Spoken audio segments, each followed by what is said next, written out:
Fábio, eu sempre incentivo os alunos que as PPPs, além dela desenvolver a política pública em si, cidade inteligente, mobilidade, né, saneamento, ela produz desenvolvimento local, desenvolvimento regional, desenvolvimento econômico, ela sempre vem ligada à inovação, ela potencializa a geração de emprego e renda e ela também potencializa outras políticas públicas, né? Sem dúvida. Como você está falando aí, né? Saúde, a questão do saneamento, e geração de emprego e renda.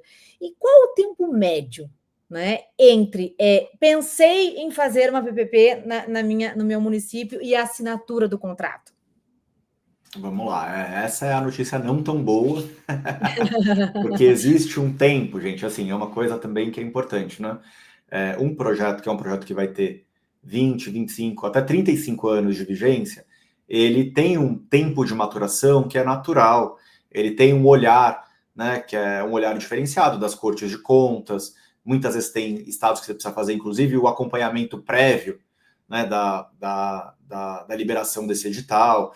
Então, você tem alguns ritos para serem preenchidos. Eu diria o seguinte, que tudo dando muito certo entre a ideia e um contrato assinado, 12, 14 meses. O tempo médio, pelo que a gente tem histórico, 24 meses. Por quê? Porque é um tempo que muitas vezes alguma coisa dá errado, ou tem para um pouco no Tribunal de Contas, precisa reformular alguma coisa que até por conta da própria amadurecimento ali, né, do projeto se resolveu alterar. Então, eu diria que eu tive um projeto que não era de PPP, né, era de concessão, que a gente conseguiu ter desde o início até contrato assinado em 8 meses, foi o nosso recorde, mas não é a realidade. A realidade é que vai levar mais tempo, e se a gente tiver entre 1 ano e 2 anos, a gente está bem. O segredo é o município entender o caminho das pedras, entender o passo a passo, para não perder tempo com iniciativas equivocadas, errôneas, né? Porque o que eu vejo que você perde muito tempo na inexperiência, sem habilidade técnica para tocar a pauta, não se certifica de profissionais adequados, e às vezes é mais uma enrolação da falta de competência e habilidade para instaurar o projeto do que propriamente o tempo do projeto. E pensar que o mandato, né, que o prefeito sempre pensa, não, eu tenho que entregar o meu resultado em 4 anos pelo qual fui eleito. Então, se eu tenho uma otimização da minha equipe própria para isso, e eu consigo em 12 meses, 18 meses, já iniciar um contrato assinado, eu tenho aí um bom tempo ainda de mandato para começar a manter os resultados. E os efeitos de uma PPP bem feita e bem implementada no município gera muito desenvolvimento da cidade, das políticas públicas, né?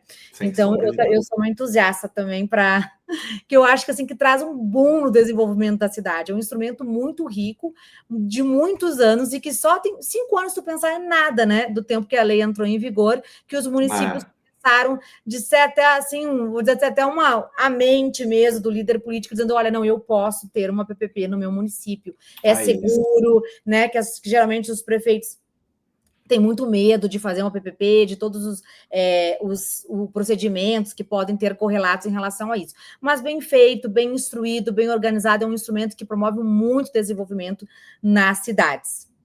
Sem sombra de dúvidas. Concordo em gênero, número e grau. Me conta uma coisa, você tem um material para compartilhar de um case de sucesso, não foi? Tenho. Eu trouxe aqui para vocês, gente, eu não sei, acho que você precisa colocar na tela para mim, e aí depois eu consigo gerenciar, vamos lá. Mas é um case de iluminação pública, né, que a gente estruturou aqui, e que a gente mostra o potencial de você fazer, por exemplo, né, uma PPP de iluminação pública no seu município. A gente está falando aqui de um município de 80 mil habitantes, né, acho que abaixo de 100 mil já é considerado um município pequeno, né, ele não é muito pequenininho, mas também não é um município médio, né? Ele está ali nesse range aí que a gente gosta de falar de que é possível fazer e mostrar que é possível fazer. E lá eles tinham um gasto com energia, como eu falei, né? É um gasto mesmo, porque é uma despesa ruim, com um custo que é alto com a distribuidora de energia local, de perto de 5 milhões por ano, que só pelo fato de modernizar o parque, já cairia ali no ano 2 para 2 milhões e meio. Então, 49,8% de economia esperada no caso base, nos estudos, só pelo fato de você conseguir trocar uma despesa ruim, né, ou um gasto, por uma despesa melhor, que é a prestação de serviço num parque modernizado. Como é que estava a projeção? Então, nos estudos, a gente tem que fazer um plano de negócios e uma projeção, né? Como é que a gente estava imaginando que ficaria? Essa barra cinzinha mais clara mostra o que é a arrecadação do município com a contribuição de iluminação pública. Pouco menos ali, entre 12 e 14 milhões, 13 milhões e alguma coisa, né? E quanto que se gastaria, né, num cenário base, vamos dizer assim, no máximo, para se fazer a modernização e o pagamento da conta de energia. Você vê que já ficaria ali, né, na estabilização cerca de 11 milhões e alguma coisa. Então, você já geraria uma economia significativa para o município caso um licitante ganhasse com o preço cheio, vamos dizer assim. Né, já estaria ali uma boa vantagem aí competitiva em relação a seguir pagando energia cara e a manutenção cara também, porque né, é uma coisa que eu não falei.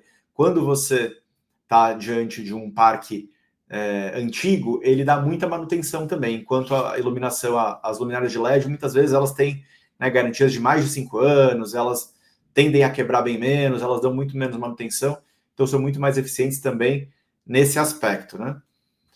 E aqui a gente vê o cenário após a licitação, o cenário com o deságio da proposta vencedora. E olha o que acontece, gente. A gente foi surpreendido ali nesse município com um desconto de quase 50% na proposta da licitante vencedora.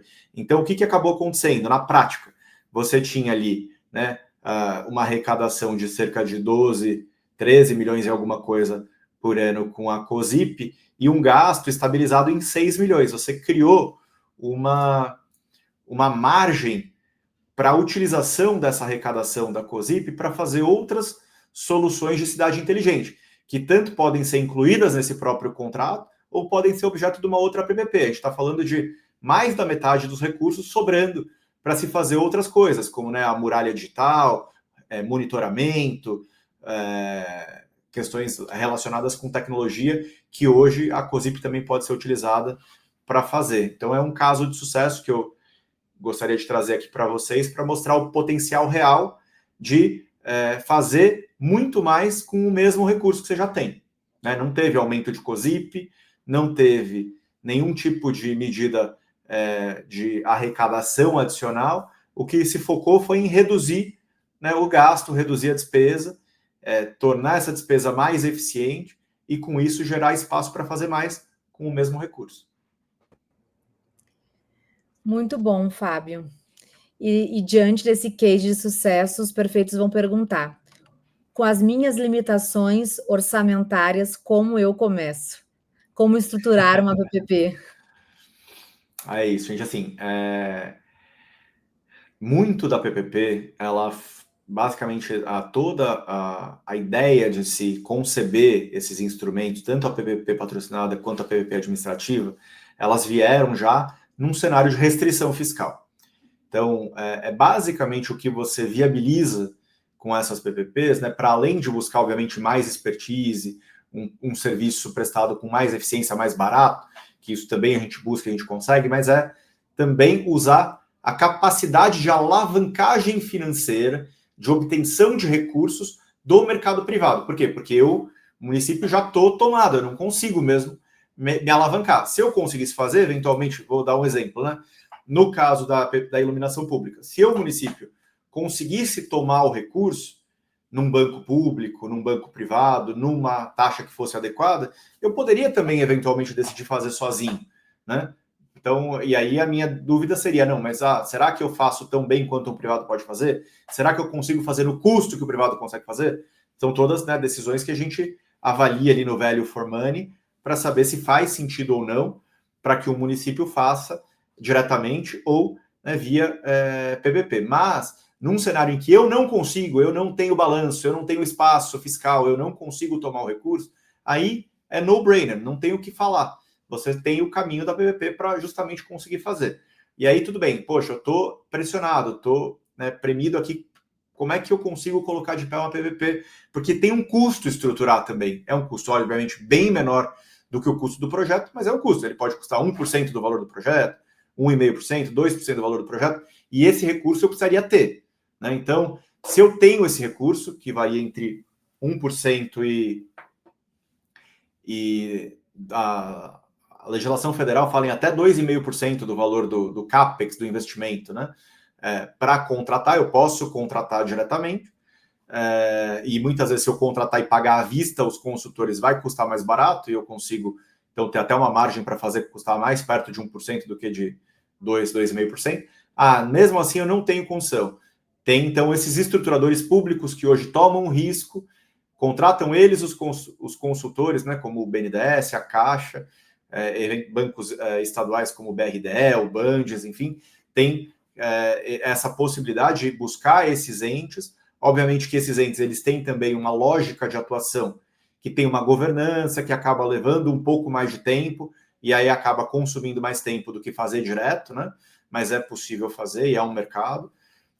Ou eu tenho também a possibilidade de fazer as manifestações de interesse privado, que são você dá uma autorização para que um privado faça por sua conta e risco os estudos e seja ressarcido pelo vencedor da licitação. Então, a mesma lógica que um estruturador público ele assume o risco na frente e recebe o ressarcimento lá na frente, também tem os entes privados que podem fazer via MIP e PMI. Precisa fazer muito bem estruturado, sentir se é o caso mesmo, para não perder tempo com isso, que muitas vezes você pode abrir, ter um autorizado, esse autorizado não apresentar um estudo, ou apresentar um estudo muito ruim, e você não conseguir levar adiante. Então, também tem uma governança, mas é possível fazer sem gastar dinheiro. Então, tem várias formas de fazer. Uma investindo esse 1% aí do valor do projeto, contratando as consultorias e agilizando tudo e tendo o manche total da situação e colocando o projeto de pé o mais rápido possível, na minha visão. Você tem a alternativa de não tenho recurso, vou buscar os estruturadores públicos, e tem ainda a oportunidade da MIP-PMI para também viabilizar.